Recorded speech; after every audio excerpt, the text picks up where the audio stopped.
Hey everybody, this is Preston Poulter here with Pocket Jacks Comics. Today, I want to go over the first 3 issues of Event Leviathan from DC, written by Michael Bendis. And oh boy, is it Bendis-y. Whoa, I'm gonna give you the Cliff Notes version and hopefully save you some time. Because I found these issues were so tedious. By the way, at the same time, I'm also reading the House of X and Force of X on Marvel, so they both got, these kind of big event things going, multi-issue stuff, and I'm really liking that one. So it's not just that, this big issue storyline I can't tackle, but the Bendis-y style is just... Alright, so there's a mystery of this figure Leviathan who no one knows, but everyone suspects it might be somebody they know. I don't even know why they suspect that, but they do, because I guess the character has knowledge of them and whatnot. And Leviathan's doing something. So can you imagine if we had like a James Bond movie where, oh gee, there's a betrayer somewhere inside the organization. Okay, exciting premise. I'm with you so far. And then James Bond kind of goes from office to office, like talking with people about who it might be. And that constituted like 2/3 to 3/4 of the movie. And a lot of your action scenes were good guys fighting other good guys because they suspected they might be bad guys. But we, the audience, know that would be kind of silly, and so the fights don't really have any gravity to them because we know like nothing's really gonna resolve. All the good guys will eventually get away. Just describing that is tedious, but that is absolutely what we're dealing with here. So we open up and we got Batman and Lois Lane hanging out with Colonel Steve Trevor of Wonder Woman fame, and Steve Trevor, and there's much conversation over just like there's pages of panels everywhere with just dialogue. There's one thing, I gotta say, as someone who's come out of screenwriting to transition to comic writing, that's always for me intimidating, is how much dialogue should I put on a page? Because you can run out of room, and then that kind of messes stuff up. So I'm always kind of timid about how many words I should put on it. But not Bendis, man. He's just look at these pages. Oh my God, the text is everywhere. It's just characters standing around talking. So Lois Lane, Batman, Colonel Steve Trevor, who goes, oh yeah, we were at Argus. It was a super cool building. Until it exploded. And now here I am talking to you. And Leviathan might have been involved. And who knows and whatnot and thus and so. And hey, you know what, Lois Lane? Maybe it's you. Because you're an awful suspect. Because they targeted Clark Kent. And then they targeted your dad. So maybe you're a Leviathan. Like, I don't even know. That's like the leap of logic we're going with about why we would suspect Lois Lane is because so far Leviathan has targeted Clark Kent and her dad. But I'm just gonna sit here and read you this because I don't want you to think I'm pulling a fast one on you. All right, I'm gonna read the last 3 panels here. All right, the next wave of attacks. The next wave. This isn't over. We're not sure this was it. This was pretty monumental. Entire pillars of our society have already been pulled down. Every government in the world is on lockdown. Every world leader is hiding in a bunker. Of course it doesn't end here. This is just clearing the deck. Leviathan. Boy, I'd like to talk to Talia al Ghul. Here's hoping her father is still dead. I feel you know more about her than you're letting on. I know a great deal about her that I'm not letting on. But I do not think she has anything to do with any of this. This may have happened to her, her dad, her family. I have studied them my whole life. They are deceitful liars and will do and say anything to protect their own. So I'm not buying into any of this. And then Steve Trevor pulls out a gun, and let's count the bams. Bam, bam, bam, bam, bam, bam. So that lettering leads me to believe he fires off 6 shots at a distance of what appears to be 4 feet at Lois Lane, who is not wearing body armor, and Batman, who stands there while he fires 6 shots.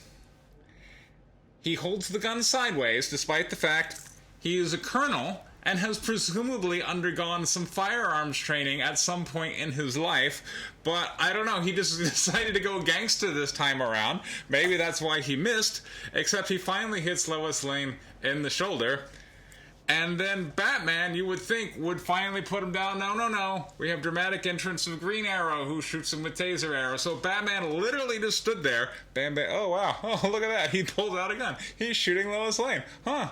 I should probably do something. Oh, thank God, Green Arrow. Like, if Green Arrow didn't come in the scene, was he just... Like, what is Batman's plan? Why is it... Okay. Why is motivating Steve Trevor to do that? What? Why is he like, wait a minute, you know what? I don't quite believe you fellas. Maybe this is why the left is so in favor of gun control, is because they believe, you know what, in a moment of confusion, you're gonna bust out a gun and just start popping off caps. I don't know. And then that's pretty much issue 1. Like, towards the end, Leviathan shows up, and then issue 1 closes. Then we go to issue 2, not to be missed. So issue 2, now we've got Red Hood, and for some reason, look, I'm going to shrink it down for you. For some reason, people think Red Hood might be Leviathan, and hold on. Here's another. This is a little extra special treat for you folks. I'm not pulling a fast one, all right? Check out this transition right here. So, we're standing on some rooftop, and, you know, the greatest super spy Sam Lane, he and Amanda Waller were attacked, and that is all that left of Argus. But that's where the question might have found a very big clue. So now we transition. So now we're entering the scene with the question. Here we go right here. Amanda Waller and Sam Lane are major players on the world espionage stage. The surprise would be they were not targets in all this. Leviathan went after Sam Lane in the first wave of attacks. Intel Lois Lane received told us her father had a heart attack on the scene, but Leviathan spared him. He sits in the hospital recovering as we speak. The Question, whom you know practices his own brand of law and order, has been tracking this case from his own path. He ended up in Sam Lane's hospital room in Columbus, Ohio. He decided to sit and wait and see what else walked through the door. So there's this big shot that gets a big... So who's the big shot that gets a big shot police guard outside his door? That's an echo. It's a little awkward, but whatever. Oh, some big State Department guy. They don't want the Joker coming in here trying out some of his new material. The Joker, this is Columbus, Ohio. We'd be lucky to get Kite Man. Apparently, Columbus, Ohio, it ain't Metropolis. Can't even get the Joker. Did you hear what happened on campus? The entire galley. It was awful. See, I never thought the Joker was funny. Harley Quinn is funny. I don't think the Joker is actually trying to get people to laugh. I saw the Joker literally follow Batman around once. Trying to get him, begging him to pay attention to him. Oh, that is so good. What time is it? Do you feel that? I do feel that. I feel funny. Funny chicken. Thank God. That's exactly funny chicken. I was boom, clown. Okay, so these people outside collapse from what seems to be some kind of drugged gas thing.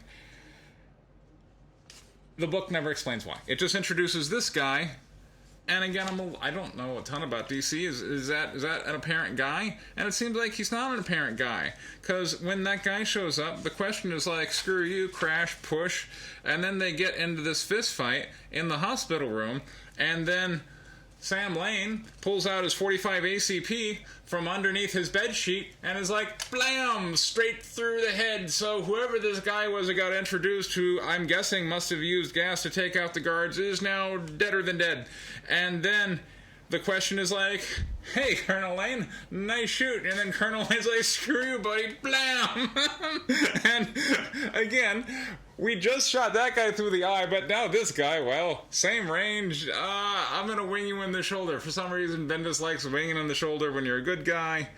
And then Sam Lane passes out. Boom. Next, we go back to people talking. Oh, but hold on, we're going to have some exciting superhero-y stuff now. Oh, yes, we have a showdown between Leviathan and Plastic Man. Thank God. And they talk. And they talk.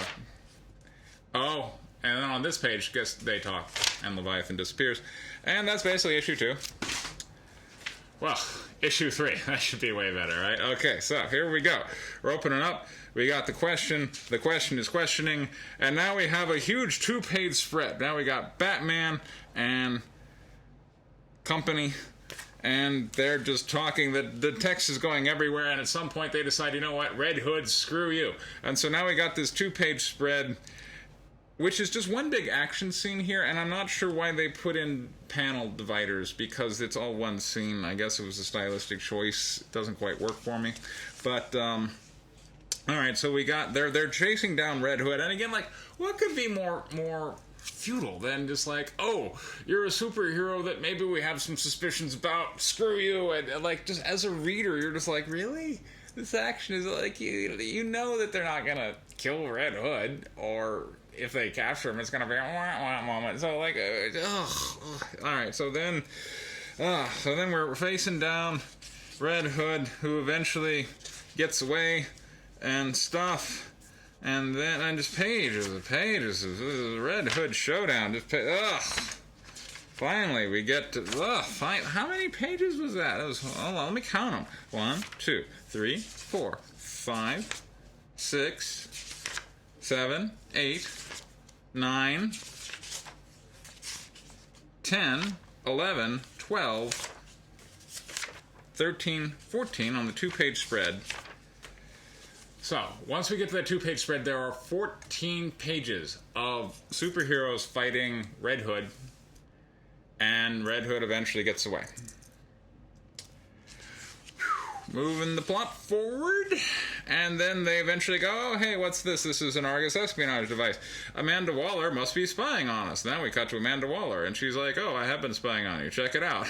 I no longer need this listening device. Blam! She shoots her listening device, and she's like, I'm gonna get out of here. I'll go to Al Socially Osmo, and then, here comes Leviathan, and now they're talking, and Leviathan's got some friends, and Leviathan's like, hey, you're gonna give me the thing, and she's like, I'm not gonna give you the thing, and you're gonna give me the thing, and then finally, I'm so happy to see Superman here at the end of issue 3, because at last we're gonna have a good guy fighting a bad guy. At long last, 3 issues of freaking Leviathan. Oh, it's like watching paint dry. I really want to tap out on this one, so, Anyway, I am on Monday going to be launching my campaign for the 3rd issue of White Lily on Indiegogo. It is the story of the 2 deadliest female fighter pilots who ever lived. There's a link for that down in the description. This has been Preston Poulter with Pocket Jacks Comics. Thank you very much for your time. Take care.